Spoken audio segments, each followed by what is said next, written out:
How's it going, guys? And welcome to the showdown between KARAK KADRIN, led by Ungrim Ironfist, and Averlorn, who's going to be led by Alariel the Radiant.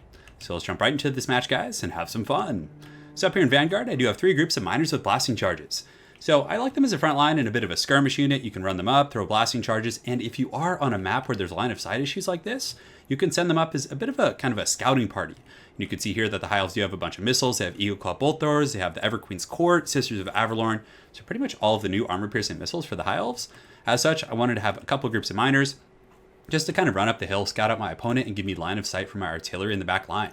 So three groups of miners, like I said. In the secondary line, I do have two groups of Longbeards with great weapons here on the flanks, and if they come in with Dragon Princes or Silver Helms, these guys have charged fence and pretty good AP, and they can kind of work as a bit of an anti-large troop. Well, I wouldn't say anti-large, but anti-armor. So I have two of those on the flanks, and they're going to be protecting two groups of Thunders, which I'm pretty sure that like Handgunners and Thunders both got, I wouldn't say a buff, but they got fixed. Because as you guys know, prior to the Queen and the Crone DLC, Handgunners had a really horrible bug where they just would march into the front line of troops, and I kind of felt like there was a bit of a bug with Thunders too, so I wanted to give them a try. So I do have two in total, and Ungrim Ironfist in the middle. So he is new and improved with his Red Ruin.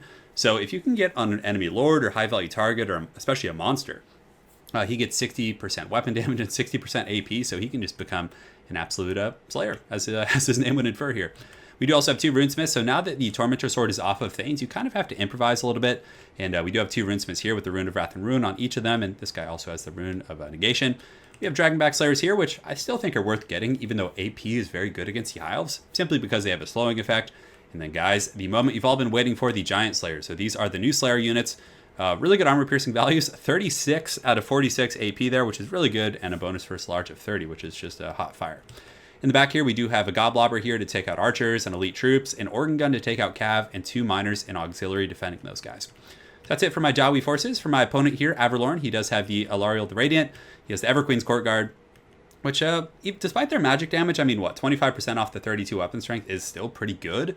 You know, having an AP missile against the Dwarfs, I think, is going to be solid. Sisters here, he's got two Eagle Claw Bolt Throwers, maybe to snipe out my artillery or just, you know, do general AP damage with the spread variation. He does also have Swordmasters of Hoeth, White Lions. I think he does have the Pure Main Company, which I'm still not a fan of these guys. They do have armor sundering, but if they're going to be like fighting alone, I mean, they could probably beat Longbeards, but beyond that, I don't think they're going to trade up that well.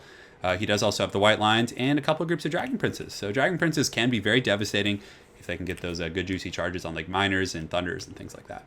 So without further ado, guys, let's get the show on the road.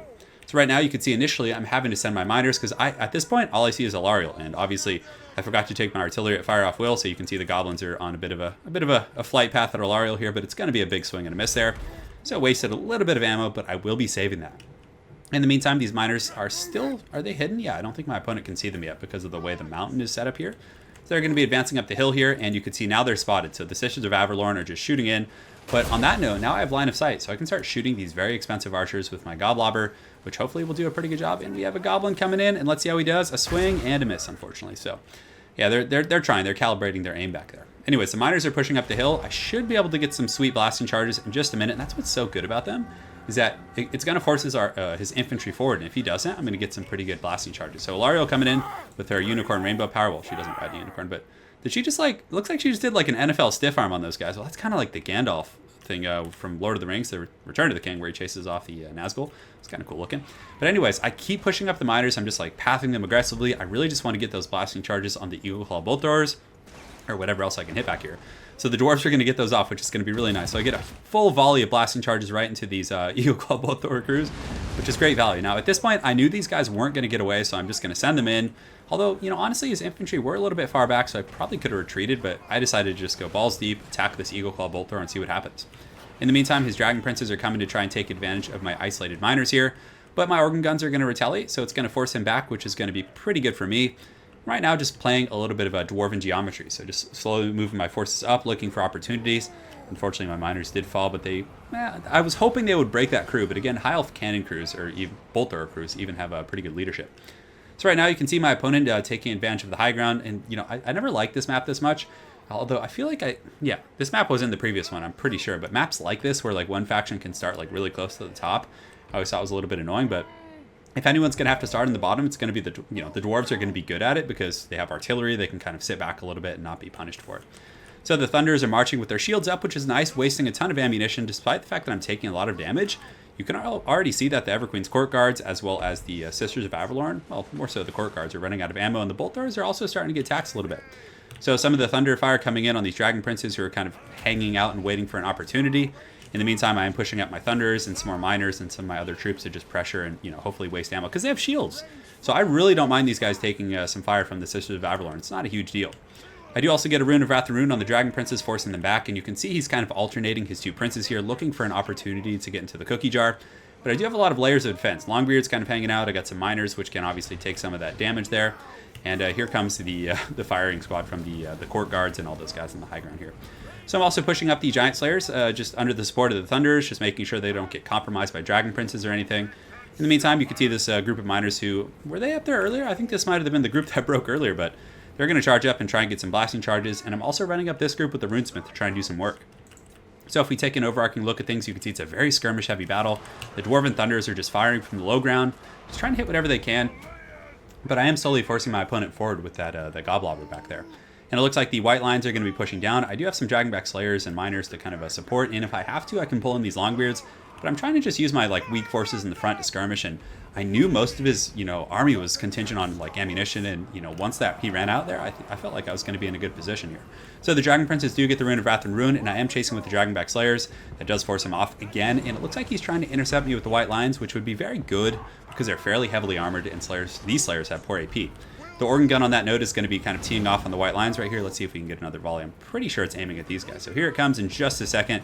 And it looks like, oh no, it's going for the Dragon Princes. So a little Last Samurai action coming in there. And I do also pop the Rune of Negation because it looked like, oh look, that's totally last. I don't know what happened to that guy. He was having some physics problems there. But we do get them off there. They're wavering. The Runesmith is able to fend them off. The Rune of Negation there. Things are going pretty good. But now the High Elves are committing. They're realizing that the skirmishing fight isn't going to go as well. The bounce power is shifting in my favor. Now Ungrim is going to lead his throng against the foul Elves here. So you can see the Swordmaster of Hoeth charging down some blasting charges. We're throwing some suitcases, tired of those corporate jobs, having a good old time. But Ungrim should be able to help hold here. The Miners are obviously going to get chopped up a little bit, and that was my fault not having the proper supporting units, but they're still holding pretty well. Over here in the back, I am pushing up the Dragonback Slayers and the Slayers with, what are they, Giant Slayers. I got to get used to that. It's a new unit here, but yeah, I'm going to push up the Giant Slayers, and really he hasn't committed too hard with his Cav, and I was really holding them in reserve, but I was like, you know what, they have a lot of AP. Let's just charge them up and around, get a rear charge on these High Elf troops here, which are obviously outclassing my Miners, and just, put them in a trash can. My Thunders, in the meantime, are in good shape. They're just kind of screening out the Cav, looking for a time to strike. I think Alariel does have pretty good missile resist. We can check that in a minute here, but Ungrim's a little bit surrounded, so this is a bad situation. The balance is in my favor, but not so much so that the game is over. So he's karate chopping some of these Elves. You can see that guy's head just bouncing down the hill there, which is pretty ridiculous. But, he stands alone, and this was kind of a oh no situation for me in the game because, like I said, I'm just barely ahead. And if Ungrim goes and Alariel's pretty healthy and she's healing these infantry, he could cut through the rest of my forces here. But I do get that rear charge with the Giant Slayers. You can see they just bull rush in there. And they collapse these white lines really quickly with their AP. So I really like the fact that they're kind of like an AP hybrid unit. So if you have to, at least they can break through some great weapon troops.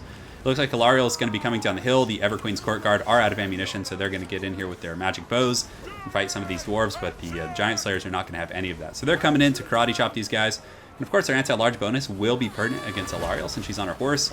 You can see she uses some of her Dragon Ball Z magic there, but they're no match for the great Giant Slayers right here. And the Handmaidens or the Everqueen's Court Guard are going to be falling down here pretty quick. Over here, Ungrim's in trouble, though. He's really beat up. He doesn't have the most melee defense compared to other Dwarf Lords. Only 35, so you don't want him in the pitch of the fight like you would a Thorgrim or Belagar or someone like that. So I do pull him back. I get some Miners coming into the Proud Jaw. We are going to rush in there and assist their Lord. But it looks like some of the Longbeards, I did manage to get them up from the back area here. And honestly, he doesn't really have enough tools to pressure my artillery anymore, so I wasn't really concerned about that. You can see the Organ Gun just doing a masterful job at just ripping apart those Dragon Princes, which I think was pretty integral to my success so far. So you can see the last of the Everqueen's Court Guard here getting chopped down by these Giant Slayers. I mean, they're not giants, but man, look how giant these dwarves are. I mean, they're almost as tall as these Elves, which is pretty interesting. I don't know if the Giant Slayers are bigger than regular Slayers, but regardless, it's pretty scary stuff. So you can see a bunch of angry shirtless dudes are going to be charging up this hill, trying to take out the Sisters of Avalorn. Also, push off this artillery back here. The Eagle Claw Bolt Throwers, let's go ahead and see the kills on them. So this one has 56, which isn't bad, and 15 here. So they're going to be pushing back. Alariel did use her heal on the Sisters, but it looks like she saw the Slayers coming, so she had to pull back there, which was a little bit unfortunate. But the Elves are still putting up a good fight. They have Swordmasters here. They have the Pyramid Company. They also have White Lions. But now that the Giant Slayers are in the back, they're going to just start coming in with some just rock hard AP, and you can see these white lines are just getting cleaved by that 30 plus armor piercing damage there. So that's definitely very solid for me. And the leadership here is starting to get shaken. I'm sure their martial mastery is going to be dropping here, so you can see they are a little bit low in terms. I think this group still has it, but they're going to lose their martial mastery in just a second here. So Ungrim in the back is just hunting down the last of these troops. You can see the Sisters of Averlorn are not going to be in a good fight here.